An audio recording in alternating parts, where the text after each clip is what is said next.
Salam, Bapak Ibu yang dikasih Tuhan. Selamat pagi, salam sejahtera, puji Tuhan. Jika kita pada pagi hari ini kembali bisa mendengar firman Tuhan, bisa bertemu walaupun melalui aplikasi, saya bersyukur bisa kembali menyampaikan firman Tuhan kepada kita sekalian. Saya percaya firman Tuhan yang selalu menguatkan kita inilah yang kita andalkan. Bapak Ibu yang dikasih Tuhan dalam nama Yesus Kristus, tema pada pagi hari ini kita akan bicara mengenai kebebalan yang masif versus pertobatan yang sejati. Kebebalan yang masif versus ataupun lawannya dari pertobatan yang sejati. Sebelum lebih jauh, sebelum lebih mendalam, saya menyampaikan firman Tuhan ini, kita berdoa terlebih dahulu. Bapa dalam surga, dalam nama Tuhan Yesus, kami mengucap syukur kepadamu, jikalau di pagi hari ini kembali boleh mendengar firman-Mu, boleh dipulihkan, dikuatkan, dan boleh selalu mengandalkan Tuhan yang setia, yang selalu menyertai kami. Ajar kami dengan firman-Mu Tuhan, bentuk kami dengan seturut kehendak-Mu, untuk hidup kami selalu menyenangkan hati-Mu. Dalam nama Tuhan Yesus, aku menyerahkan seluruh ibadah ataupun acara ini ke dalam tangan-Mu. Dalam nama Tuhan Yesus kami berdoa bersyukur, haleluya, amin. Bapak Ibu yang dikasih Tuhan, apa itu kebebalan yang masif? Kebebalan yang masif, Bapak Ibu, adalah satu perbuatan yang jahat, yang najis, yang Tuhan tidak berkenan, dilakukan secara terus-menerus, dengan sistematis dan masif. Dan akhirnya Bapak Ibu terkondisikan orang sudah terbiasa di dalam nilai-nilai dosa, dalam melakukan dosa. Sehingga kebiasaan ini, saudaraku, bisa berbahaya kalau tidak segera bertobat. Karena upah dosa adalah maut. Nah, seringkali kita mendengar, ya, ada ucapan-ucapan, saya sudah bertobat, saya mau bertobat. Tetapi pada nyatanya tidak, saudaraku. Seringkali pertobatan ini hanya banyak dibicarakan, tetapi tidak dilakukan. Nah, tanpa disadari sebetulnya orang tersebut, saudaraku, ada di dalam kebebalan yang masif. Iya kan? Kenapa? Karena sekian lama melakukan hal-hal yang Tuhan tidak berkenan. Sehingga menjadi satu nilai mengikat susunan sarafnya, mengikat kebiasaannya, sudah ada di situ, saudaraku. Nah, itulah satu nilai yang masif. Dan saudaraku, lawannya adalah pertobatan yang sejati. Supaya kita ada kelihatan tujuan, saudaraku. Iya kan, kalau pertobatan tidak ada nilai tujuan, tujuannya adalah nilai pertobatan yang sejati, itu saudaraku nggak ada gunanya juga. Jadi kebebalan yang masif ini, saudaraku, supaya jelas apa itu, dan pertobatan yang sejati juga supaya jelas apa itu, Bapak Ibu. Supaya kita paham. Nah, kebebalan yang masif ini, saudaraku, itu tidak sesederhana kita ucapkan dengan kata-kata, saya mau bertobat.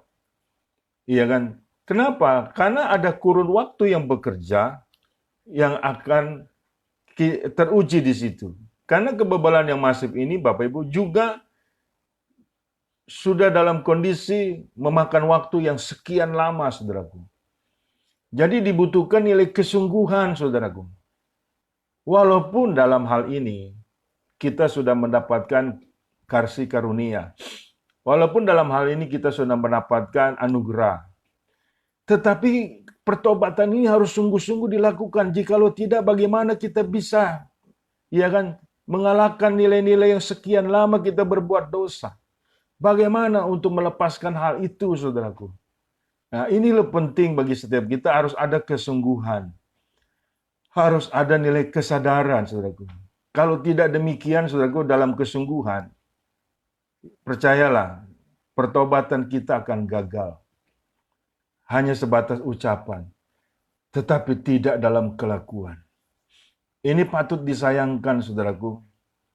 Sehingga seringkali juga diakui banyak orang Kristen mengatakan, Sebenarnya Pak saya ingin bertobat, tapi gagal lagi, gagal lagi. Kenapa terjadi kegagalan-kegagalan Bapak Ibu? Yaitu karena nilai-nilai kejahatannya sudah lama sekali, kurun waktu lama dia dikerjakan, dilakukan saudaraku, tanpa hal-hal kebenaran. Nah untuk itu saudaraku, sebenarnya untuk mengatasi nilai-nilai kebebalan ini saudara, itu kita ini harus benar-benar atau harus sungguh-sungguh saudaraku menyadari. Menyadari akan apa? Akan nilai-nilai yang kita sudah dapat di dalam Yesus Kristus. Kesadaran nilai-nilai yang sudah kita dapat dalam Kristus Yesus, ini penting sekali. Nah seringkali ini dibuang saudaraku. Seringkali diabaikan. Seringkali dilalaikan. Inilah kondisi yang terjadi. Sehingga akhirnya nilai-nilai yang berharga itu dicampakkan. Ya kan? Tidak dihargai. Apa yang Yesus sudah lakukan terhadap diri kita, itu kita harus menyadari. Saudaraku, ayatnya di Roma 6, ayat 15 sampai 23. Ya, yang pertama adalah harus menyadari untuk kita bertobat sungguh-sungguh. Untuk kita, saudaraku, dalam pertobatan sejati. Roma pasal 6 ayat 15, demikian firman Tuhan, sampai 23. Jadi bagaimana? Apakah kita akan berbuat dosa karena kita tidak berada di bawah hukum Taurat, tetapi di bawah kasih karunia? Sekali-kali tidak. Apakah kamu tidak tahu bahwa apabila kamu menyerahkan dirimu kepada seseorang sebagai hamba untuk mentaatinya, kamu adalah hamba orang itu yang harus kamu taati, baik dalam dosa yang memimpin kamu kepada kematian, maupun dalam ketaatan yang memimpin kamu kepada kebenaran. Tetapi syukurlah kepada Allah, dahulu memang kamu hamba dosa.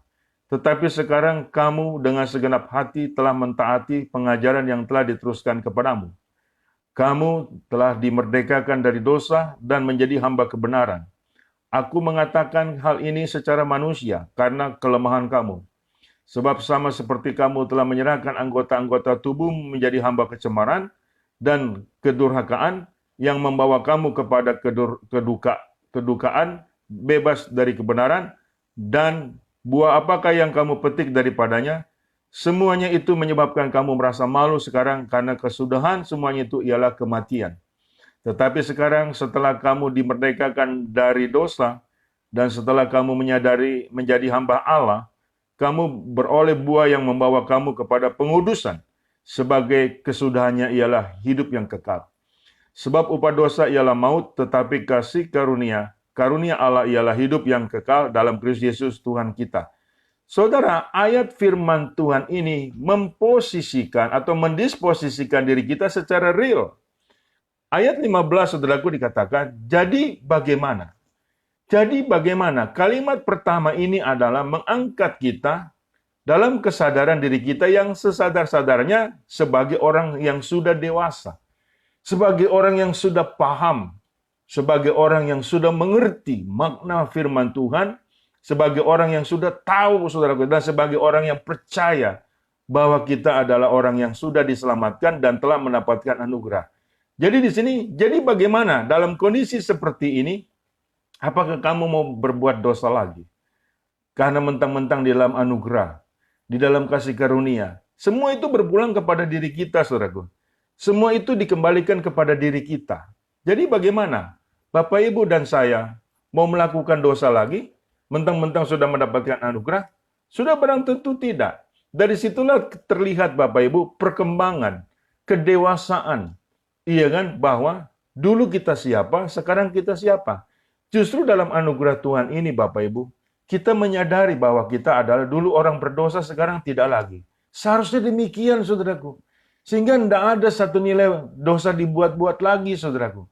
Kesadaran yang penuh kepada nilai-nilai yang dari Tuhan, yang sangat luar biasa ini, saudaraku, harus kita pegang kuat. Harus dengan sungguh-sungguh. Jangan main-main, saudaraku. Hidup ini bukan main-main dan bukan untuk dipermainkan. Hidup ini bukan untuk lelucon, saudaraku. Hidup ini harus serius. Bapak, Ibu, dan saya yang sudah mendapatkan kasih karunia Allah. Iya kan, harus menyadari, saudaraku, tidak bisa kita bikin dosa lagi. Barang siapa yang menyerahkan dirinya kepada dosa, dia akan menjadi hamba dosa. Itu jelas. Kalau kamu tidak mengerti, kamu kanak-kanak. Jadi jelas Bapak Ibu. Jadi di sini kita ada tertemplak. Kita ada terpukul saudaraku dalam kondisi seperti ini. Makanya Rasul Paulus bicara kepada jemaat di Roma. Jadi bagaimana? Iya kan? Jadi kembali, free will, kehendak bebas, dikembalikan kepada diri kita. Iya kan? Apakah kita mau senasib seperti Adam Hawa yang ditipu oleh iblis? Apakah kita tetap bertahan dalam kebenaran? Nah, kita tahu kan nilai perikop ini, saudaraku. Makanya kesadaran atau menyadari posisi kita yang sudah di dalam Yesus Kristus, Bapak Ibu, yang telah berubah.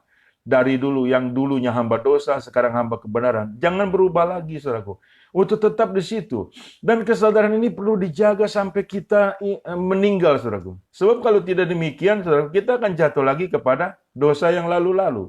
Sebab ada firman Tuhan mengatakan seperti babi kembali kepada kubangannya dan seperti anjing memakan muntahnya. Kondisi ini, saudaraku, dimungkinkan kalau kita dalam kondisi mengabaikan nilai-nilai yang sudah kita terima dari Yesus Kristus. Makanya setiap kita ini tingkat kesadaran Bapak Ibu harus benar-benar ya kan dimunculkan selalu dalam menghadapi apapun sampai kapanpun dengan persoalan apapun, saudaraku. Sebab kalau tidak demikian dunia akan menyeret kita kembali kepada manusia lama kita. Padahal yang lama sudah berlalu, yang baru sudah datang. Iya kan? Makanya kita perlu hati-hati. Makanya kalau ada orang yang bikin dosa lagi, dia menganggap sepele, saudaraku, nilai-nilai Tuhan. Dengan enteng saja mengatakan, nanti saya diampuni ini, nah nanti saya bisa minta ampun diampuni, saya perjamuan kudus disucikan lagi. Itu mempermainkan nilai-nilai Tuhan, saudaraku. Galatia 6 ayat 7, jangan sesat, Allah tidak bisa dipermainkan. Apa yang ditabur orang itu yang dituai. Kita jangan main-main, saudaraku, dengan nilai-nilai ini. Kalau kita udah mulai kembali masuk di dalam hal manusia lama kita, ya kan, dengan apa lagi kita diampuni, saudaraku. Ini penting untuk kita sadari. Di Ibrani 10 ayat 26, jika engkau berbuat dosa lagi, dengan apa lagi kamu diampuni. Jadi nilai titik kesadaran terus kita harus bikin stabil. Harus konsisten Bapak Ibu, jangan sampai naik turun. Jangan sampai suam-suam kuku kalau engkau tidak mau dimuntahkan. Ini penting untuk kita menyadari.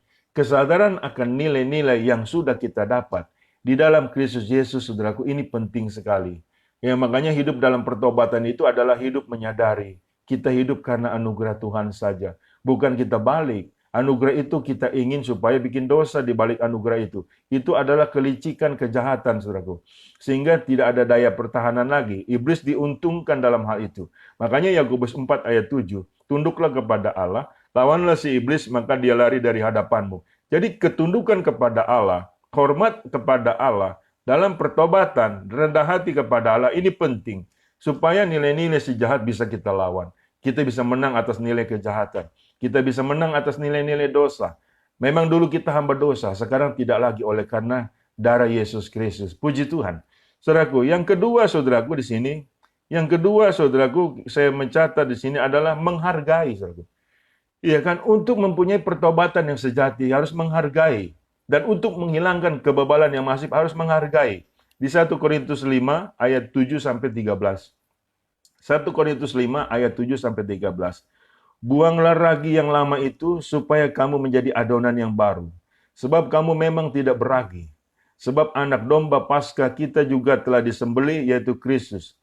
Karena itu marilah kita berpesta. Bukan dengan ragi yang lama, bukan pula dengan ragi yang keburukan dan kejahatan. Tetapi dengan roti yang tidak beragi, yaitu kemurnian dan kebenaran. Dalam suratku telah kutuliskan kepadamu, supaya kamu jangan bergaul dengan orang-orang cabul. Yang aku maksudkan bukanlah dengan semua orang cabul pada umumnya dari dunia ini, atau dengan semua orang kikir dan penipu, atau dengan semua penyembah berhala. Karena jika demikian kamu harus meninggalkan dunia ini. Tetapi yang kutuliskan kepada kamu ialah, supaya kamu jangan bergaul dengan orang yang sekalipun menyebut dirinya saudara adalah orang cabul, kikir, penyembah berhala, penfitnah, pemabuk atau penipu. Dengan orang yang demikian, janganlah kamu sekali-kali makan bersama-sama. Sebab dengan wewenang apakah aku menghakimi mereka yang berada di luar jemaat? Bukankah kamu hanya menghakimi mereka yang berada di dalam jemaat? Mereka yang berada di luar jemaat akan dihakimi Allah. usirlah orang yang melakukan kejahatan di tengah-tengah kamu. Bapak Ibu, yang kedua saudaraku, kita mendapat di sini menghargai. Apa yang kita lakukan, yang sudah kita kerjakan, hidup dalam kebenaran, ya kan, yang sudah meninggalkan ragi yang lama, itu harus kita hargai, saudaraku. Iya kan, harus kita hargai. Dengan cara bagaimana? Dengan cara tidak bergaul yang mengaku saudara, tapi masih melakukan percabulan, kikir, fitnah, penyembah berhala. Sebab ragi ini, saudaraku, sangat mempengaruhi setiap kita. Karena kita ada bibit di situ sebelumnya yang sudah lama mungkin kita tinggalkan, saudaraku.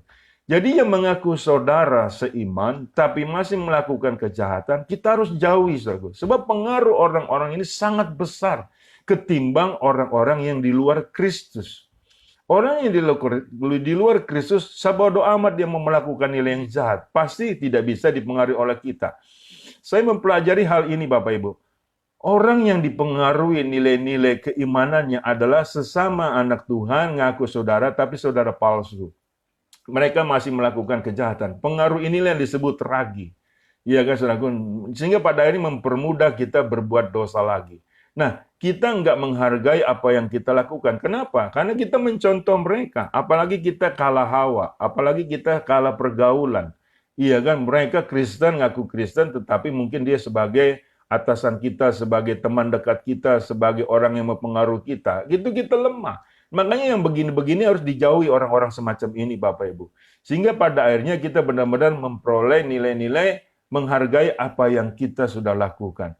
Jadi jangan bergaul lagi dengan saudara palsu, saudaraku. Ya kan, Paulus tidak mengkondisikan kita tidak bergaul dengan semua orang. Sebab kalau demikian kita harus meninggalkan dunia ini. Ya kan, kalau orang-orang di luar Kristus, ya kan, kalau masih melakukan nilai-nilai itu, saudaraku, kita nggak apa-apa untuk memenangkan mereka.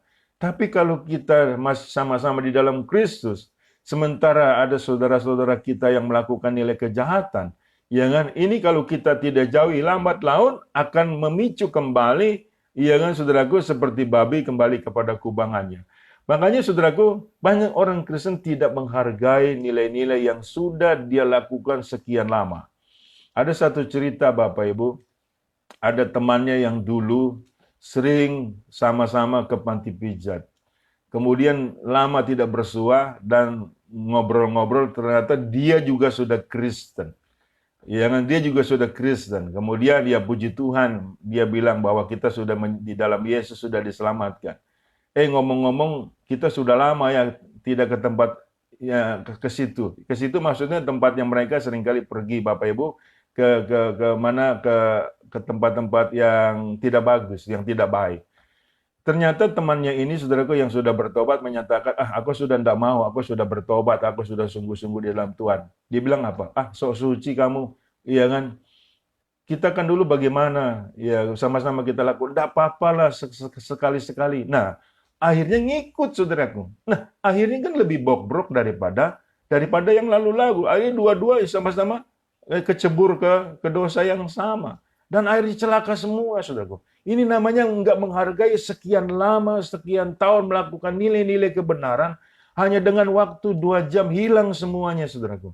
Ini loh, kembali kepada manusia lama. Kenapa seringkali terjadi seperti itu? Rahasianya adalah dia tidak menghargai nilai-nilai yang dari Tuhan. Iya kan? Dia tidak menghargai nilai-nilai pengorbanan Kristus yang mentahirkan mereka dari nilai-nilai dosa. Jikalau kita tidak menghargai nilai-nilai ini, Bapak Ibu, kita akan mendapatkan celaka. Dan satu roh jahat keluar, dia akan bawa 5 lebih lagi, saudaraku. Dia akan membawa 7 roh jahat yang lebih jahat. Jadi 8. Bisa dibayangkan, saudaraku, betapa nilai-nilai itu menjadi nggak karuan, saudaraku. Menjadi kacau. Dan kebanyakan yang saya pelajari, kalau orang Kristen sudah bertobat, bikin dosa lagi, sukar sekali, saudaraku, untuk diyakinkan dalam pertobatannya. Sukar sekali dalam pertobatannya. Jangan sampai kita dalam kondisi seperti itu, sehingga masuk kembali ke alam bawah sadar, sehingga tanpa disadari bahwa itu dosa. Bahkan pembelaan dirinya itu, saudaraku, mati-matian, bahwa dia masih orang benar. Dan akhirnya dia mencari nilai-nilai kepalsuan, saudaraku. Iya kan? Nah, di sini keselamatan bisa hilang loh, saudaraku. Jangan main-main. Di dalam Matius 7 ayat 23, ya kan, itu bisa hilang, saudaraku. Jadi kita jangan dianggap sebagai nilai pembuat jahat di hadapan Tuhan. Kita harus menyadari, jangan saya mengimbau kepada Bapak Ibu harus menyadari, kita ini saudaraku sudah ditebus oleh darah Yesus Kristus. Ya kan? Kita ini punya adonan jangan sampai dipengaruhi oleh ragi yang lama. Ini penting supaya nilai-nilai dalam diri kita ini saudaraku berkembang bagus. Ya kan? Dan apabila kita berjumpa dengan saudara-saudara palsu, yang mana mengkondisikan kita untuk berbuat dosa lagi, sudah barang tentu kita tidak mau. Kita tegas tolak, kamu mau jadi teman saya, jadi teman, kalau tidak, ya tidak. Itu aja, apa yang kita takutkan. Tidak ada nilai kompromi, atas nama pertemanan, atas nama persaudaraan. Itu nilai-nilai yang menjerumuskan kembali kepada manusia lamamu. Manusia lamamu sedang mengintip untuk kembali balik dan untuk mempengaruhi lebih lagi yang jahat. Sebab manusia lamamu itu tahu persis, ya kan? Dia akan berusaha kembali lebih lagi, saudaraku, untuk menjadikan engkau menjadi budaknya, menjadi budak dosa. Nah, menyadari akan hal ini, saudaraku, menghargai akan hal ini penting. Apa-apa yang sudah sekian tahun kita melakukan dalam kebenaran, saudaraku, kita harus hargai. Jikalau tidak, saudaraku, kita akan bikin nilai kesia-siaan. Kalau nilai-nilai kesia-siaan, saudaraku, kita lakukan, saudaraku, itu kalau saya singkat, maaf ya, TOLOL. Itu yang penting, yang harus kita menyadari, saudara. Kita tidak mau menjadi orang bodoh. Ya kan, tidak mungkinlah kita memberikan mutiara kepada babi. Ya kan, saudaraku, nggak mungkin. Kita ini sudah mempunyai nilai yang sangat amat luar biasa. Kita adalah milik Kristus, biji mata Tuhan. Ini harus kita benar-benar menghargai, saudaraku, karya salib Kristus yang darahnya tercurah bagi setiap kita. Yang ketiga, saudaraku, kita harus punya sikap, menyikapi. 1 Yohanes 4. 1 Yohanes 4 ayat 4 sampai 6. Kamu berasal dari Allah, anak-anakku, dan kamu telah mengalahkan nabi-nabi palsu itu, sebab roh yang ada di dalam kamu lebih besar daripada roh yang ada di dalam dunia. Mereka berasal dari dunia, sebab itu mereka berbicara tentang hal-hal dunia, dan dunia mendengarkan mereka. Kami berasal dari Allah, barang siapa mengenal Allah, ia mendengarkan kami. Barang siapa tidak berasal dari Allah, ia tidak mendengarkan kami. Itulah tandanya roh kebenaran dan roh yang menyesatkan. Saudaraku, yang ketiga harus ada sikap. Ya, yang jelas. Sikap kita harus jelas, saudaraku. Kita ini adalah berasal dari Allah. Roh yang di dalam kita lebih besar daripada roh yang di dalam dunia ini. Sebab di dalam diri kita ada Roh Kudus. Sikap ini penting, saudaraku. Menyikapi untuk menolak hal-hal yang dari penyesat. Harus kita lakukan, saudaraku. Walaupun itu teman, walaupun itu saudara. Kalau itu dia menyesatkan, kita harus tolak, saudaraku. Bukannya berarti kita membenci di sini. Jikalau kita pasang nilai kompromi, saudaraku, ini bisa repot. Kita tidak untuk dididik menjadi pembenci, tetapi menolak yang menyesatkan kita. Itu sikap kita yang jelas. Jangan ada nilai kompromi, saudaraku. Jangan nilai-nilai toleransi. Nggak bisa, saudaraku. Jangan nilai-nilai fanatisme itu penting, saudaraku. Tetapi bukan fanatisme buta. Karena ada sikap yang harus kita munculkan. Disitulah nilai-nilai terang Tuhan menjadi nyata dan menjadi ada real bagi orang-orang di sekitar kita. Lah, harusnya kita loh yang benar-benar, saudaraku, menjadi alat kebenaran Tuhan, bukan malah kita disesatkan. Jadi sehingga kita mempunyai sikap yang jelas, yang berasal dari Allah yang bagaimana, yang menyesatkan itu yang bagaimana. Seringkali banyak orang Kristen tertipu di sini, saudaraku. Sehingga pada akhirnya, saudaraku, hanya demi sebuah pertemanan dan persaudaraan, yang mengikuti nilai-nilai yang menyesatkan. Nah, pada akhirnya nanti di dunia sana siapa yang tanggung jawab? Kita kan kalau dalam hal kematian, kita masing-masing bertanggung jawab, saudaraku. Teman kita nggak bisa bantu, teman kita nggak bisa nolong. Iman kita lah yang bisa menolong kepada Kristus Yesus. Itu yang menolong kita, saudaraku. Makanya sikap tegas kepada ketidakbenaran, kepada penyesatan yang untuk menyesatkan kita kembali, tidak bisa, saudaraku. Jangan kita main-main dengan waktu. Waktu ini, saudaraku, sangat singkat. Waktu yang sudah berlalu tidak bisa balik lagi. Waktu yang akan datang kita tidak tahu sampai seberapa jauh. Entah itu seminggu, sehari, sebulan, setahun, kita nggak tahu. Dalam kondisi seperti ini, saudaraku, iya kan, kita benar-benar harus strict, harus tegas, harus jelas. kita punya sikap ini, saudaraku, bukannya bunglon. Di mana kita menempel di situ warna kita, enggak bisa. Biarlah kita dikatakan sok suci, sok sombong, enggak apa-apa, saudaraku. Enggak apa-apa. Kita lebih baik dimusuhi manusia ketimbang dimusuhi Tuhan. Ini supaya kita menyadari. Kita harus punya sikap. Jadi menyikapi ini penting. Kebanyakan orang-orang yang melakukan dosa berulang-ulang, saudaraku, enggak ada sikap tegas. Iya kan? Sikapnya itu, saudaraku, gampang diombang-ambingkan dengan angin-angin pengajaran-pengajaran yang palsu. Ketidak ada ketegasan dalam sikap ini, saudaraku, ini berbahaya. Berbahaya bagi kelanjutan kesetiaanmu kepada Kristus Yesus. Berbahaya bagi nilai kesetiaanmu kepada nilai pertobatanmu. Dan akhirnya engkau rugi sendiri. Ingat baik, saya ulang, upah dosa adalah maut. Ini penting Bapak Ibu kita untuk menyikapi jelas. Sebab sikap kita inilah salah satu bentuk tanggung jawab. Mau dibawa kemana diri kita ini? Apakah diri kita mau dibawa ke sorga atau diri kita mau dibawa ke neraka? Ya kan? Ini yang penting untuk kita sadari, saudaraku.